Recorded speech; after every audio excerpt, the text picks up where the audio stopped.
As you might know, I am on a decluttering journey. Having a cluttered house and different spaces might feel overwhelming, but at the same time, a decluttering journey might feel like it's intimidating.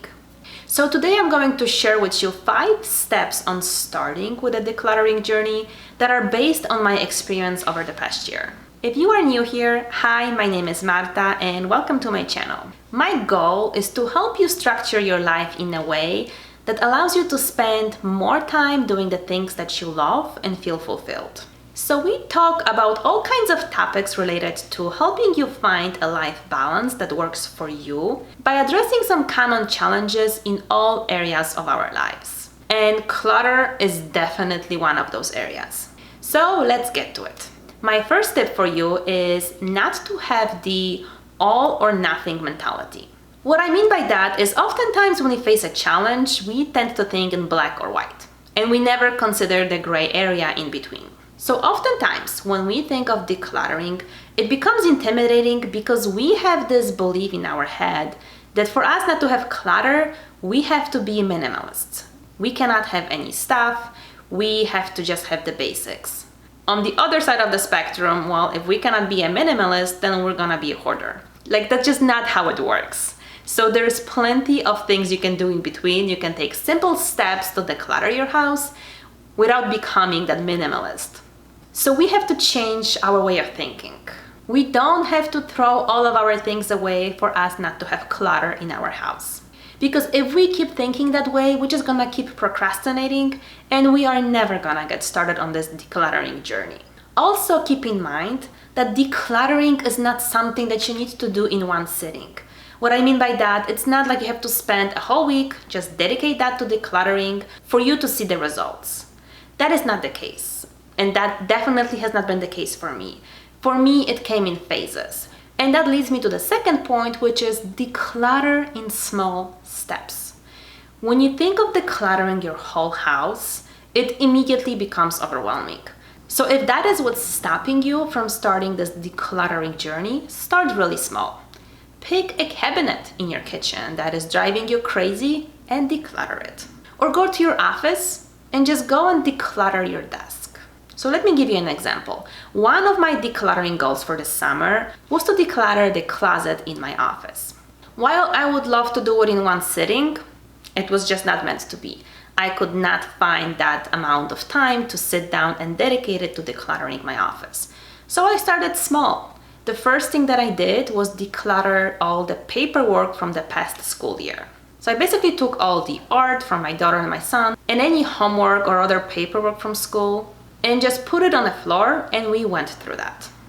Now the system that I use for the art and schoolwork is I basically collect it throughout the year. I have a bin in my closet, I just put it in there, and at the end of the school year we go through that. That way we can pick whatever we like the most from the art. So my son did really well with this decluttering process. He sat down, he just went quickly through it, picked whatever he wanted to keep as far as his art. My daughter, on the other hand, who is 3, she just found this whole process very exciting. She kept on picking every single artwork that she has done last year and just creating this display on the floor. So I had to wait for her to go to another room for me to finish that process. But that is how we started, and that actually felt really good to get that one task accomplished, even though the rest of the office closet is not yet done. So the greatest benefit of this process is that it doesn't take you a lot of time and that you see the results immediately. And it creates this snowball effect, because once you see how much better you feel, how satisfied you feel by completing that one step of your decluttering process, you will want to keep going. And that is the whole point. This is how the journey starts and will continue. The third tip I have is something that I have recently learned from the Minimalist Mom. And I'm gonna link her channel down below. And she talks about something that I refer to as a temporary bin. So a lot of times when I declutter, I have found that I have some items that I am just not sure if I wanna keep or if I wanna donate or throw away. And her suggestion for those items is to have an empty bin and put those items in that bin and then store that item somewhere in a basement or in some other storage area in your house for the next 6 months. That's a great way to see if you actually will need that item. You will see if you're gonna, over the next 6 months, find a need to go and grab something from that bin. So to give you an example, one of the first things that I have done on my decluttering journey was my closet. And I have gotten rid of a lot of stuff. But I noticed that I kept a lot of things that are either sentimental or something that I think I might still use. So those would be any t-shirts from any races that I have done in the past years, and a lot of hoodies that I think I might use when we play outside with the kids during fall or spring.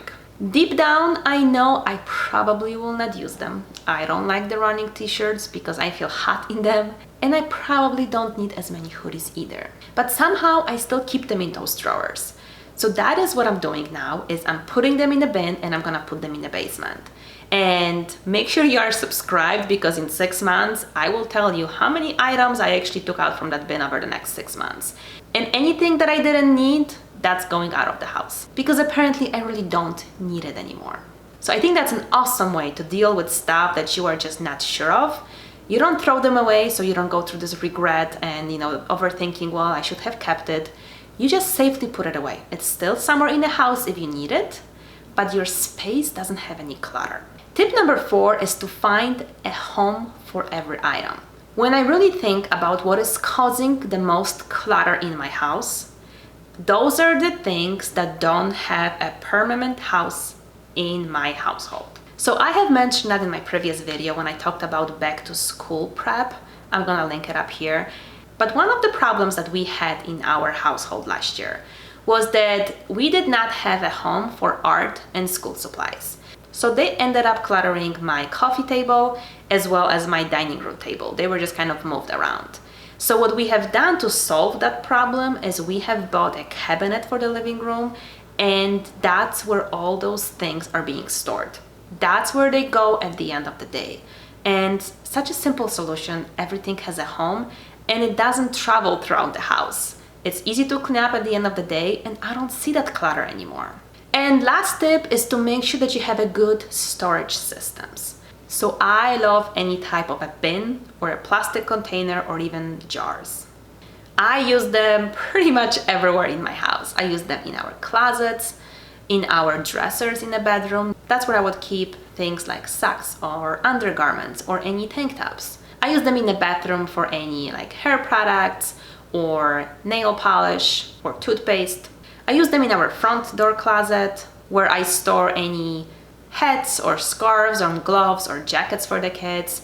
And I use them a lot in our playroom to organize my kids' toys. It helps me keep things organized, and it also helps me keep the same type of items in the same spot. So it helps to really categorize things for me. And that's also gonna help you when you are trying to find a system for finding a home for every item, keeping similar items in the same spot. And the great thing about having bins is that things don't have to be very neatly put in those bins, because you cannot see anything on the outside. So that really helps with the clutter and you not having to have everything perfectly organized. And at the same time, things look clean and organized. So that is all I have for you today. Thank you so much for watching.